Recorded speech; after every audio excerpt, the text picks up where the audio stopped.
Postpartum is its own, that's the glamorous time. So with postpartum, I mean, your body's had a pretty traumatic bout. I mean, whether it's you've had a cesarean or a vaginal delivery, both come with their own issues. So you can have scarring, so scar tissue, things like that. Diastasis recti is something that's very, very common and can become an issue later on. A lot of women will experience leaking or pain. I mean, there are a whole set of time frames that your OB will set for you in the postpartum period. But getting back into a normal routine can be very difficult for women, and their body is different. So all the muscles are functioning differently. The position of your ribs, the position of your hips, your posture.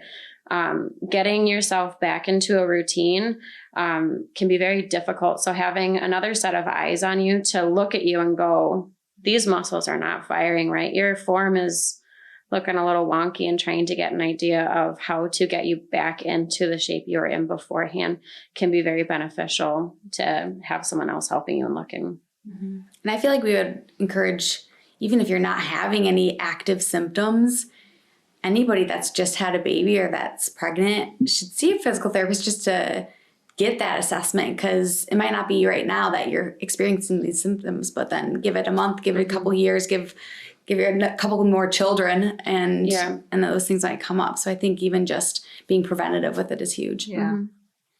Yeah. Discussing scar tissue and posture, respiration, normal things. Yeah. Just ask, I like the idea of like having a wellness check and just,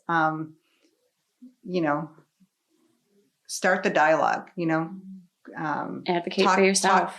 Talk to a physical therapist, and talk to a physical therapist that works with the pelvic floor, and come on and talk to me. I really love to have the conversation and